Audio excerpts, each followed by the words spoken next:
We have more Taylor Swift haters. We are so back. We're gonna react to the nastiest videos and posts from these haters and see if any of them make sense. Let's go. I'm just saying, like, I don't understand why, like, the quirky white girl who's 35 and single gets worshipped by everybody. She's turning a bunch of Western women into also like sad, depressed wine mom sitting on the couch because she's 35 and doesn't have any children and she's still 22. You're 36. You know, like, time to get married and have kids, not be singing about this stuff forever, bro. Taylor Swift wrote the song 22 in 2011. That's 13 years ago and 10 albums ago. It's not her fault you're not listening to her recent music, and you don't have to, but you also don't have to make this ignorant video because she sang about every idea you can think of. Bejeweled is about self-worth. You're on Your Own Kid is about growing up and finding independence. Welcome to New York is about the possibilities after moving to a new city like New York. And to the main point about her being 36 and not having any children. She's actually 34, first of all. But this reminds me of a news article published just recently by Newsweek titled "Taylor Swift is not a good role model." This article said practically the same thing as Sneeko. It says at 34, Swift remains unmarried and childless, a fact that some might argue is irrelevant to her status as a role model. But I suggest it's crucial to consider what kind of example this sets for young girls. Blah, blah, blah. We must ask if her personal life choices are ones we want our sisters and daughters to emulate. What a stupid article. And of course it's written by a guy, of course, because you won't see this news publication attacking any man for being unmarried and childless. Like, what about Harry Styles, who's 30? John Mayer is 46. Leonardo DiCaprio is 49, dating 19-year-olds. Even Travis Kelce, who's the exact same age as Taylor, isn't getting this type of hate. So to the guy who wrote this stupid, misogynistic article, you are a piece of shit. Also, people can get married whenever they want. It's better than being one of those A-listers who have gone through like multiple divorces and are really going through it right now. No shade at all. This guy's also saying she's not setting a great example for girls. Taylor's been putting out multiple albums each year, is on a stadium world tour, is in a healthy relationship, she's directing her own music videos, even is about to direct her own film after finishing the Eras tour. Taylor Swift is inspiring the youth to get their ass up and work hard. That to me is a great example for girls. You know, as a video creator, I've experienced my fair share of online hate and cyberbullying. It's tough, especially when you're putting yourself out there and sharing your life with the world. There's hate comments, messages, and DMs that can really destroy you and start to take a toll on your mental well-being. I remember a particularly rough time where I just dreaded opening any of my social media apps. It just got really bad. But the thing I learned is you don't have to face this alone. Talking to a therapist can be incredibly helpful when it comes to processing and coping with online hate. A therapist can provide you with the tools and strategies you need to maintain a healthy mindset and keep things in perspective. That's where BetterHelp, the sponsor of today's video, comes in. BetterHelp is an online therapy platform that makes it super easy to connect with a licensed therapist who can help you work through whatever you're facing. They'll match you with a therapist who has experience dealing with the unique challenges that comes with being a content creator. The best part, you can access BetterHelp services from the comfort of your own home on your own schedule. No need to worry about fitting in-person appointments into your own busy life. If you're struggling with cyberbullying or any other mental health issue, I highly recommend giving BetterHelp a try. Go to betterhelp.com/OmarNova or select Omar Nova at sign up for a special discount off your first month of therapy. Back to the video. We need to stop Taylor Swift. We need to stop her right now. Creatively, she is at a new low with this record, especially with songs like this. This just kind of seems like another level of performative victimhood to the point where it just seems ridiculous. Like you came down from the gallows, like you were hanged. And don't you worry, folks, we took out all her teeth. Ooh, she can't bite you now. I was tame, I was gentle till the circus life made me mean. Yeah, Taylor, you just have this Bane-style origin story where you were molded by the darkness. This is ridiculous. Come on, give me a break. Yeah, he just does not understand celebrityhood at all. He hasn't seen what's happened with child stars like Amanda Bynes, even Justin Bieber and his drug problem. Celebrityhood ruins you, it tires you out, and it can honestly kill you. As many celebrities we know have tragically died to drugs and suicide, so imagine what the #1 pop star is going through. Imagine the overwhelming amounts of hate to the point where you have literal people threatening your life every day. Your own stalkers are being jailed, then bailed out of jail and immediately going right back to your house. Your life's being threatened 24/7. You have no privacy. It's a circus life for sure. And this guy Fantano, I watch his album reviews all the time. He just does not get it. Next video. Am I the only one who doesn't find Taylor Swift attractive in the slightest? We don't need to know whether or not you find a woman attractive. We don't. Let the girls enjoy their fucking music, enjoy their favorite artists without having a creep whispering in their ear, "Oh, she's just not sexually attractive to me."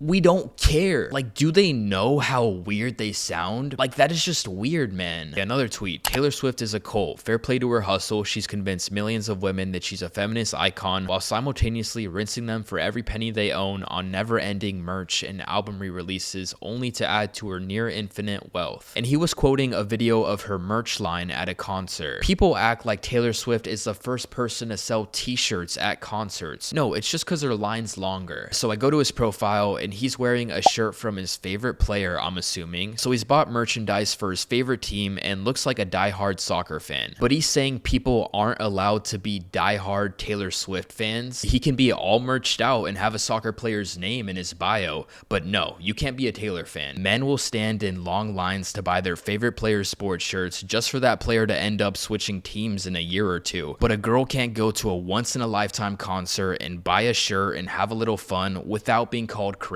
Sad world. Best believe I'm buying all the Taylor Swift merchandise I want at the Eras Tour, especially since it's gonna end this year, sadly. But yeah, this is ridiculous. That's what she said. And you know what? What was that? My favorite part about this video is the reply, "Only dudes do that. Society is cooked." We have guys like this claiming only dudes are allowed to have mucus. Taylor Swift, a multi-billionaire, gets an entire audience of mainly kids to scream "fuck the patriarchy," grooming an entire generation to hate men.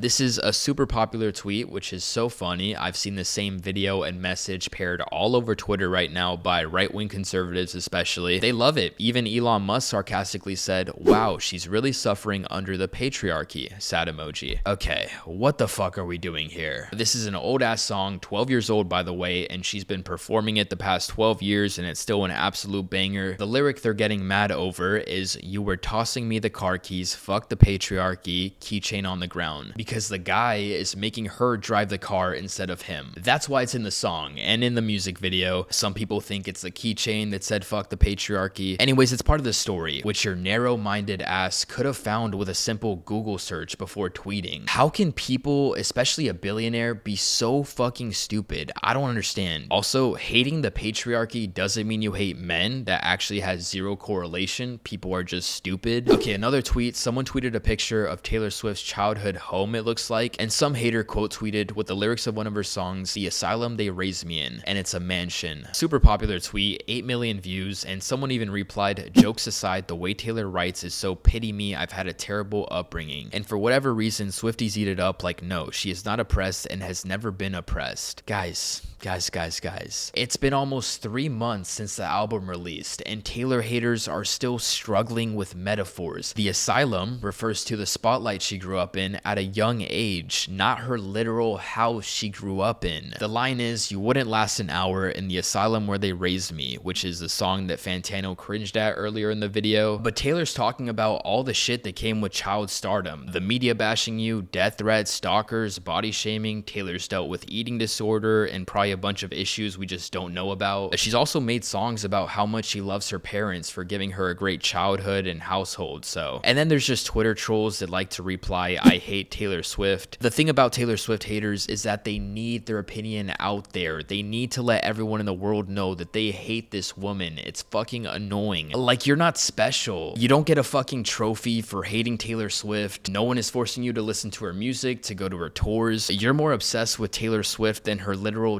diehard fans. It's sad. This girl put it perfectly.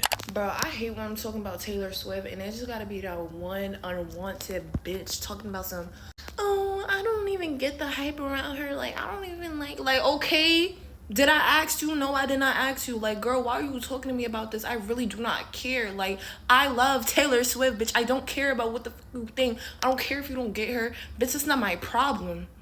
it's really not my problem. Like, facts. And then there's these same people that love to say, oh, Taylor makes only cheesy pop music about ex-boyfriends, but then she gives us this lyrically dense album with 31 songs of pure poetry with these clever lyrics and melodies, and people are saying it's boring. It's boring. She's talking about her life too much. She's being too sad. She's playing the victim. Dude, people go through shit mentally, all right? And it's a songwriter's job to get vulnerable and spill their guts out into their music. If you don't like it, don't listen. Obviously, Taylor Swift's problems are definitely not comparable to the wars and horrible tragedies going on around the world, but she writes music for her fans who want to see her get vulnerable, to relate with her pain or joy or whatever feeling, and establish an emotional connection with her music. And people also use music as an outlet to escape from real world tragedies and let them disconnect for a second and listen to Taylor Swift. Let people enjoy music. Anyways, I guess that's the moral of the story of this YouTube video. Thank you guys so much for watching these. They are pretty fun to make. Make sure you like and subscribe, and I'll see you guys soon.